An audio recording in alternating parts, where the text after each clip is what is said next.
Hi friends, తెర వెనక ఉండి పవన్ కళ్యాణ్ సినిమా ఫ్లాప్ చేయించాలి అని చెప్పి స్కెచ్ వేస్తున్నది ఎవరు? పవన్ కళ్యాణ్ సినిమా విడుదలవడం కంటే ముందే సినిమా థియేటర్లు బంద్ చేయించాలి అని చెప్పి ఎగ్జిబిటర్స్ తో చెప్పింది ఎవరు?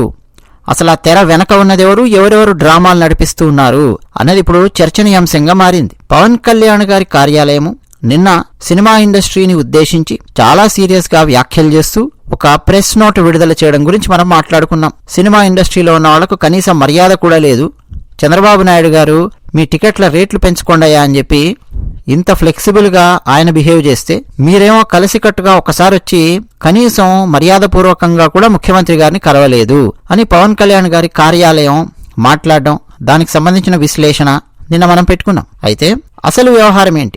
అసలు ఇప్పుడు పవన్ కళ్యాణ్ గారికి ఎందుకు కోపం వచ్చింది అన్నది ఆలోచిస్తే, పవన్ కళ్యాణ్ గారి సినిమా జూన్ 12వ తేదీ విడుదలవుతోంది. కోహినూరు డైమండ్ దొంగతనం చేయడము, ముఘల్యరా అవన్నీ అండి బ్యాక్ డ్రాప్ లో హరిహర వీరమల్లు అనే సినిమా జూన్ 12వ తేదీ విడుదలవుతోంది. సరిగ్గా టైం చూసుకొని జూన్ 1వ తేదీ నుంచి సినిమా థియేటర్స్ ఆంధ్రప్రదేశ్ లో బంద్ చేయాలి అని ఎగ్జిబిటర్స్ ఒక నిర్ణయం తీసుకున్నట్టు వాళ్ళు ప్రకటించారు. కరెక్ట్గా పవన్ కళ్యాణ్ గారి సినిమా విడుదలవడం కంటే ఒక 12 రోజుల ముందు నుంచి థియేటర్స్ క్లోజ్ చేసి పెట్టే స్కెచ్ వేసింది ఎవరన్నది ఒకసారి ఆలోచించండి. ఎంతసేపు టీడీపీ కళ్ళద్దాలు పెట్టుకొని చూస్తాను, జనసేన కళ్ళద్దాలు పెట్టుకొని చూస్తాను, వైసీపీ కళ్ళద్దాలు పెట్టుకొని చూస్తాను అంటే ఈ విషయం అర్థం కాదు. ఒక సగటు సినీ ప్రేక్షకుల్లాగా ఆలోచించండి. ఏమండి, 2025లో ఎన్ని సినిమాలు విడుదలయ్యాయి? సినిమా థియేటర్లు మొత్తం ఖాళీగానే ఉంటున్నాయా? ఎప్పుడు ఈగలు దోపుకుంటూనే ఉంటున్నారా? ఎందుకు ఈగలు దోపుకుంటూ ఉంటున్నారు? ఓటీటీల హవా ఎలా ఉంది? ఎలాంటి సినిమాలు వస్తున్నాయి? ఫ్యామిలీ అందరూ కలిసి వెళ్ళగలిగే సినిమాలు వస్తున్నాయా లేదా? ఇదంతా మళ్ళీ ఒక సపరేట్ చర్చ. ఓకే, పోయిన సినిమా థియేటర్లకు చాలా దారుణమైన పరిస్థితి కనుక ఉంటే, కరెక్ట్గా అండి పవన్ కళ్యాణ్ గారి సినిమా విడుదలవడం కంటే ముందే ఆ 10-12 రోజుల ముందు సినిమా థియేటర్స్ క్లోజ్ చేసి పెడతాము, బంద్ చేస్తాము అని చెప్పి ప్రకటించడం అనేది ఖచ్చితంగా స్కెచ్. ఎందుకంటే 2025లో ఎన్ని సినిమాలు విడుదలయ్యాయి? రీసెంట్ గా నానిది హిట్ ద థర్డ్ కేస్ అని చెప్పి విడుదల అయ్యింది. హిట్ టాక్ అయితే తెచ్చుకుంది కదా. మరి ఆ సినిమా కంటే ముందు ఎందుకు సినిమా థియేటర్స్ బంద్ చేయలేదు?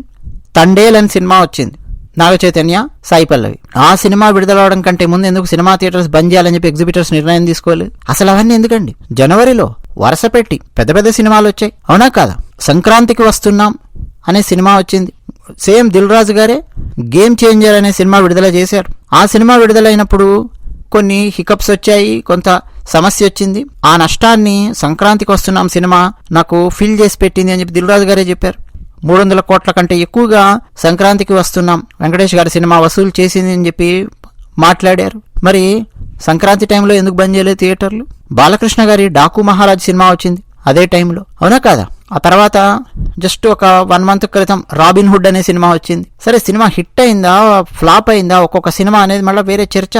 బట్ ఈ సినిమాలన్నీ 2025లో విడుదలవుతూ వస్తున్నాయి కదా. మరి ఈ సినిమాలు రిలీజ్ అవడం కంటే ముందు ఎందుకు సినిమా థియేటర్స్ బంద్ చేయాలని నిర్ణయం ఎందుకు తీసుకోలేదు? 2024లో వరుస పెట్టి సినిమాల దండయాత్ర జరిగింది కదా. చాలా సినిమాలు వచ్చాయి కదా, హిట్ సినిమాలు కూడా, పెద్ద పెద్ద బ్లాక్ బస్టర్ సినిమాలు కూడా ఉన్నాయి కదా. పుష్ప 2 సినిమా అది ఎంత పెద్ద హల్చల్ సృష్టించిందో మనకు తెలుసు. ఆ సినిమా కంటే ఎక్కువగా సంధ్యా థియేటర్ ఘటన ఎంత పెద్ద సెన్సేషన్ అయిందో మనకు తెలుసు కదా. మరి ఆ సినిమా కంటే ముందు ఎందుకు సినిమా థియేటర్స్ బంద్ చేసి పెట్టలేదు? పవన్ కళ్యాణ్ గారు కూడా అనుకుంటే సింపుల్ గా చంద్రబాబు నాయుడు గారికి చెప్పేసేసి బంద్ చేసి పెట్టేసేయచ్చు థియేటర్లు. ఆ టైంలో ఏదైనా చేయొచ్చు వాళ్ళు. థియేటర్లు బంద్ చేయకపోయినా మేము అసలు ఈ టికెట్లు పెంచుకోవడానికి మేము అనుమతి ఇవ్వము అని చెప్పి కక్ష సాధింపు చర్యలకు పాల్పడొచ్చు. 10 రూపాయలు పెట్టుకోండి, 15 రూపాయలు పెట్టుకోండి, సామాన్యుడికి అందుబాటులో లేవు టికెట్ ధరలు అని చెప్పి సామాన్యుడి పేరు చెప్పేసేసి ఈ సినిమాలకు డబ్బులు రాకుండా కూడా చేయొచ్చు. చేశారా? చేయలేదు. లక్కీ భాస్కర్ సినిమా వచ్చింది, బ్లాక్ బస్టర్ అయింది. 2024లో కల్కి సినిమా వచ్చింది, కల్కి 2898 అనే సినిమా. ఆ సినిమా కూడా టికెట్ రేట్లు ఫుల్ గా పెంచారు కదా. ఏమన్నా అడ్డుకున్నారా? ఇబ్బంది పెట్టారా? మిస్టర్ బచ్చన్ అనే సినిమా వచ్చింది. చాలా సినిమాలండి, అందులో హిట్లు ఉండొచ్చు, ఫ్లాప్లు ఉండొచ్చు.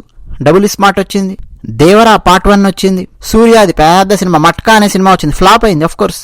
బట్ ఆ విడుదల ఎవరు ఆపలేదు కదా, థియేటర్లు ఎవరు బంద్ చేసి కూర్చోలేదు కదా. ఈవెన్ ఫర్ డబ్బింగ్ మూవీ సరిపోదా శనివారం సినిమా వచ్చింది, కమిటీ కుర్రోళ్ళు సినిమా వచ్చింది, చిన్న సినిమా 100 కోట్ల దాకా వసూలు చేసిందని టాక్. బచ్చలమల్లి అనే సినిమా వచ్చింది, అల్లరి నరేష్ది. లగ్గం అనే సినిమా వచ్చింది, చిన్న సినిమా. సింబా అనే సినిమా వచ్చింది, మా నాన్న సూపర్ హీరో అనే సినిమా వచ్చింది, మిస్ యూ అనే సినిమా వచ్చింది సిద్ధార్థది. సత్యభామ అనే సినిమా వచ్చింది, ఉరుకు పటేల అనే సినిమా వచ్చింది. ఎన్ని సినిమాలు చెప్పమంటారు? కా అనే సినిమా వచ్చింది, చిన్న సినిమా హిట్ అయింది. అలనాటి రామచంద్రుడు అనే సినిమా, స్వాగ్ సినిమా చిన్న సినిమా, పొట్టేల్ అనే సినిమా వచ్చింది చిన్న సినిమా, మెకానిక్ రాకీ సినిమా వచ్చింది విశ్వక్సేన్ది. మరి ఇవన్నీ సినిమాలు వరుసగా విడుదలైనప్పుడు ఎందుకండి సినిమా థియేటర్లు ఆపి కూర్చోలేదు? శ్రీకాకుళం షెర్లాక్ హోమ్స్ అనే సినిమా చిన్న సినిమా, వెన్నెల కిషోర్ది. మత్తు వదలరా పార్ట్ 2 వచ్చింది 2024లో. మరి ఎందుకంటే సినిమా థియేటర్లన్నీ ఆపేసి కూర్చోలేదు? కరెక్ట్గా పవన్ కళ్యాణ్ గారి సినిమా విడుదలవ్వబోతోంది జూన్ 12వ తేదీ అని చెప్పి చూసుకొని టైం చూసుకొని స్కెచ్ చేసి, అసలు ఎవరు వాళ్ళు స్కెచ్ చేసిన వాళ్ళు ఆలోచించండి. ఒక సగటు తెలుగు సినిమా ప్రేక్షకుల్లాగా ఆలోచించండి. వైసీపీ పార్టీ కార్యకర్తలాగా ఆలోచిస్తా, టీడీపీ పార్టీ కార్యకర్తలాగా ఆలోచిస్తాను అని అంటే ఇక అంతకుమించి మీరు ఆలోచించలేరు. ఇప్పుడు నేను చెప్పినటువంటి డేటా తీసుకొని ఆలోచించండి. సంక్రాంతికి ఫుల్గా వీళ్ళకి కావాల్సిన సినిమాలు వచ్చాయి, వేసుకున్నారు, జనం చూశారు, కొన్ని సినిమాలు చూడలేదు, ఇవన్నీ ఓకే. సినిమా విడుదల అవ్వాలండి ఏదైనా కానీ. పోనీ అదేమన్నా ఒక ధర్మాన్ని కించపరిచే విధంగా ఉంది, లేకపోతే ఇంకేదైనా సరే సమాజం మీద ఒక నెగిటివ్ ప్రభావాన్ని, చెడు ప్రభావాన్ని భయంకరంగా చూపించే విధంగా ఉంది, లేదు హిస్టరీని డిస్టార్ట్ చేశారు, ఇలాంటిది వచ్చింది అనుకోండి, డెఫినెట్గా ప్రేక్షకుల వైపు నుంచే ప్రతిస్పందన అనేది వస్తుంది ఈ మధ్య. అవునా కాదా? ఆ మధ్య నయనతార తీసినటువంటి సినిమా 24లో వచ్చిందో 23లో వచ్చిందో నాకు గుర్తులేదు, అన్నపూర్ణి అనే సినిమా, ఓ దిక్కుమాలిన సినిమా తీసి వదిలేరు. తమిళనాడులో ఆ సినిమా వచ్చినప్పుడు హిట్ అయింది. ఒక్కసారి ఓటీటీలోకి రాగానే ప్రేక్షకులు, ప్రజలు తమ ప్రతాపం చూపించారు, ఉతికారేశారు, బెండి తీసి వదిలేరు. అన్నపూర్ణి సినిమా దెబ్బ క్షమాపణలు చెప్పారు వాళ్ళు, ప్రొడ్యూసర్స్ వాళ్ళందరూ. ఇవన్నీ జరుగుతూ ఉంటాయి.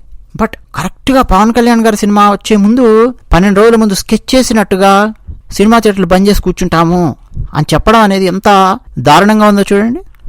రాజకీయ కక్ష సాధింపులు ఉంటాయి జనరల్గా అధికార పార్టీలో ఉన్నవాళ్ళు, కానీ ఇక్కడ కామెడీ ఏంటంటే పవన్ కళ్యాణ్ గారు ఉప ముఖ్యమంత్రి, అధికారంలో ఉన్నారు, ఆయనకు ఇబ్బందులు క్రియేట్ చేయాలి అని చెప్పి ఒక క్యాపిటలిస్టిక్ బ్యాచ్ ఏ రేంజ్లో దందా చేస్తున్నారు, ఏ రేంజ్లో స్కెచ్ చేస్తున్నారో చూడండి. 200 కోట్ల రూపాయలు పెట్టి సినిమా తీశారండి, హరిహర వీరమల్లు అనే సినిమా. ముఘల్ ఎంపైర్, ఆ టైంలో కోహినూరు వజ్రము, దొంగతనము, ఏదో సినిమా తీసినట్టుగా మనకు అర్థం అవుతోంది.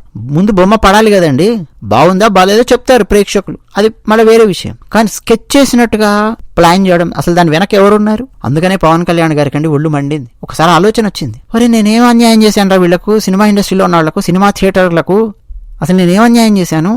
సినిమా ప్రొడ్యూసర్స్కి ఏం అన్యాయం చేశాను? మూవీ ఆర్టిస్ట్ అసోసియేషన్లో ఉన్న వాళ్ళకి ఏం అన్యాయం చేశాను? వీళ్ళందరికీ గత సంవత్సరంగా అంటే టీడీపీ, జనసేన, బీజేపీ కూటమి ప్రభుత్వం వచ్చిన తర్వాత ఎవరికి కూడా టికెట్లు పెంచకండి, 10 రూపాయలు పెట్టుకోండి, 15 రూపాయలు పెట్టుకోండి, ఇలా నేనేం అనలేదే. జీవోలు ఇచ్చామే. వైఎస్ఆర్సీపీ పార్టీ తరపున ఉన్నటువంటి అక్కినేని నాగార్జున గారు లాంటి నటులు, వాళ్ళ పిల్లల సినిమాలు అవన్నీ వచ్చినప్పుడు కూడా ఏమైనా కక్ష సాధింపులకు పాల్పడ్డామా?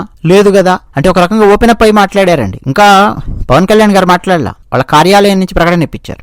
జీవోలు ఇచ్చాం కదా, పుష్ప 2 వచ్చింది, జీవో ఇచ్చాము, ఎవరు ఇష్టం వచ్చినంత రేట్లు పెంచుకోండి బాబు, ఇన్ని రోజుల పాటు మీరు రేట్లు పెంచుకోండి, ప్రీమియర్ షోలు వేసుకోండి, అదనంగా వేసుకోండి, ఇన్ని చేశాం కదా. పైగా సినిమా ఇండస్ట్రీ నుంచి నేనున్నాను ఇక్కడ ప్రభుత్వంలో, సినిమా ఇండస్ట్రీలో ఉన్న వాళ్ళకి ఏ సమస్య రాకూడదు అని చెప్పి కదా మేము చూసుకుంటూ ఉన్నాము. నా సినిమాకు మీరు ఇలా సమస్యలు క్రియేట్ చేస్తారా? ఇది పవన్ కళ్యాణ్ గారికి వచ్చినటువంటి కోపం అండి. ఆయన వెనక అంటే ఆయన కోపము, ఆక్రోశము వెనక ఉన్నటువంటి అసలు మతలబ్ ఇది. జనరల్ గా పవన్ కళ్యాణ్ గారు అన్నారే, తెలుగు సినిమా రంగంలో ఉన్న వాళ్లకు ప్రభుత్వం అంటే కనీసం మర్యాద లేదు, కృతజ్ఞత లేదు. మేమేమో ఆంధ్రప్రదేశ్లో తెలుగు చిత్ర పరిశ్రమకు హోదా కల్పించి, పరిశ్రమ హోదా కల్పించి ప్రోత్సాహం అందించడానికి మేం కృషి చేస్తుంటే మీరేమో నా సినిమాను తొక్కుతారా? ఇదన్నమాట పవన్ కళ్యాణ్ గారు చెప్పదలుచుకున్నది. కాకపోతే నా సినిమాను తొక్కుతారా అనేది ఆయన డైరెక్ట్ గా అనలేదు, అనిపించలేదు. బట్ ఆయన ఇన్నర్ మీనింగ్ అదే క్లియర్ కట్ గా మనకు అర్థం అవుతోంది.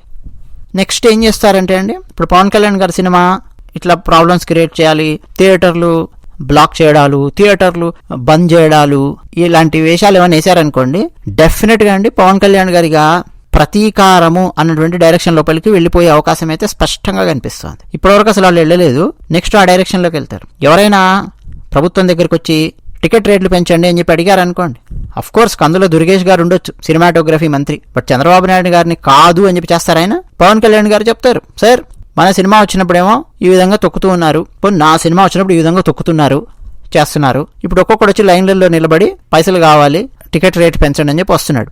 అవసరం లేదు సార్ అని చెప్పి ఒక మాట చెప్పారనుకోండి, నెక్స్ట్ కేల్ ఖతం దుకాన్ బంద్. మొదటికే మోసం వస్తుంది.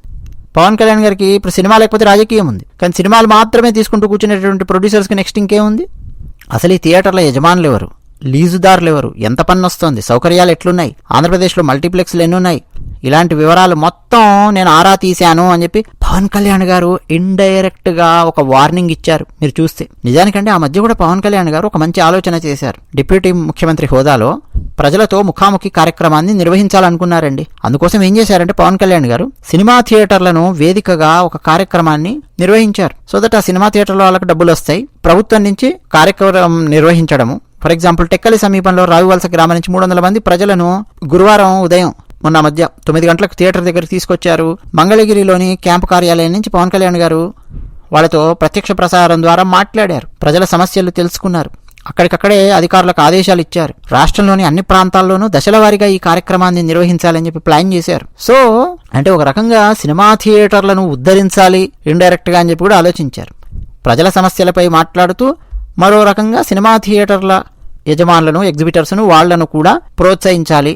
సినిమాలు లేని టైంలో ఈగలు దోపుకుంటూ కూర్చోవాల్సిన అవసరం లేదు వాళ్ళు, ఇట్లా వాళ్ళకు కూడా 4 డబ్బులు వచ్చేలా చేయాలి అన్న కోణంలో పవన్ కళ్యాణ్ గారు ఆలోచించారు. ఆలోచన మంచిదా కాదా అనేది మళ్ళీ వేరే విషయం. ప్రభుత్వం డబ్బు అట్లా సినిమా థియేటర్ల వాళ్ళకి ఇవ్వచ్చా లేదా అన్నది. బట్ ఈయన పవన్ కళ్యాణ్ గారు ఒక 2 అడుగులు ముందుకేసి వీళ్ళ గురించి ఇట్లా ఆలోచిస్తుంటే ఈ సినిమా థియేటర్ల యజమానులు, ఎగ్జిబిటర్స్ పవన్ కళ్యాణ్ గారిని గిల్లుతూ ఉన్నట్టు, పడుకున్న గుర్రాన్ని లేపి తన్నించుకుంటూ ఉన్నట్టు బిహేవ్ చేస్తూ ఉన్నారు. దెబ్బకు అల్లు అరవింద్ గారు మాట్లాడారు.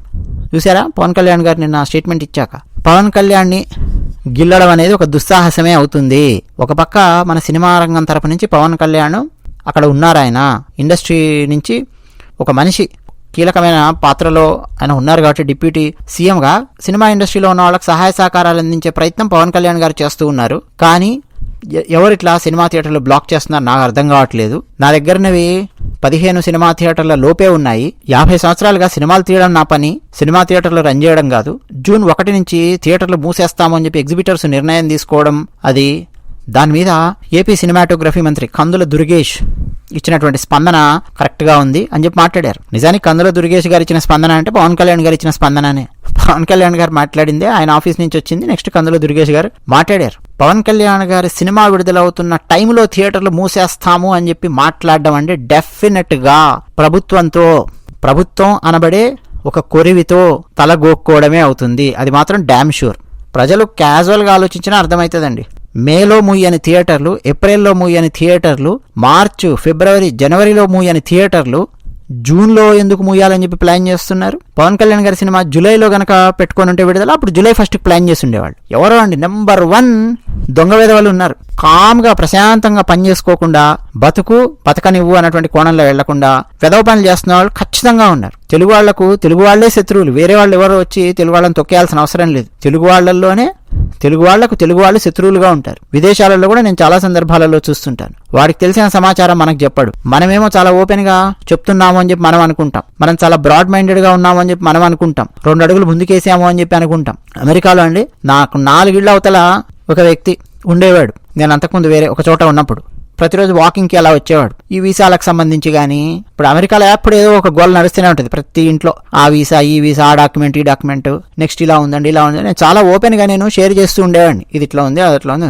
ఆ క్యాండిడేట్ అసలు చెప్పేవాడే కాదు. ఆ తర్వాత నాకు ఒకటి తెలిసిందనమాట. అతను ఫలానా ఒక లాభాన్ని సంపాదించుకున్నాడు, ఒక మంచి జరిగింది అతనికి అని చెప్పి. కానీ అతనికి జరిగినటువంటి మంచి నాకు షేర్ చేయడం వల్ల నాకు వచ్చే నష్టమూ లేదు, నాకు వచ్చే లాభమూ లేదు. జస్ట్ ఇన్ఫర్మేషన్ తెలుస్తుంది అంతే. దానివల్ల నేను తీసుకునే నిర్ణయమూ లేదు, ఏమీ లేదు. కానీ చెప్పారండి, నెంబర్ 1 లఫంగా గాళ్ళు ఉంటారు కొంతమంది. ఈ కొంతమంది వల్ల మొత్తం తెలుగు వాళ్ళందరికీ చెడ్డ పేరు వచ్చే పరిస్థితి తీసుకొని వస్తారు. లేకపోతే పవన్ కళ్యాణ్ గారు సినిమా విడుదలవుతుంది అనగానే సినిమా థియేటర్లు బంద్ చేయాలన్నటువంటి నిర్ణయం ఏంటండి? పైగా ఇప్పుడు వీళ్ళు అధికారంలో ఉన్నారు. నెక్స్ట్ వాళ్ళు ఏం చేయాలో వాళ్ళు అది చూపిస్తారు. అంటే నెక్స్ట్ పగా ప్రతీకారాల డైరెక్షన్ లోపలికి లాగడం ప్రభుత్వాన్ని. ఒకసారి ప్రభుత్వం ఆ డైరెక్షన్లోకి వెళ్ళింది అనుకోండి, రచ్చ అయిపోతుంది. అఫ్కోర్స్ ప్రభుత్వానికి కూడా దెబ్బ ఉంటుంది, పార్టీ పరంగా దెబ్బ ఉంటుంది, ఇటు దెబ్బ ఉంటుంది. అంటే ఇక డిష్యూమ్ అనమాట. అది విషయం. ధన్యవాదాలు.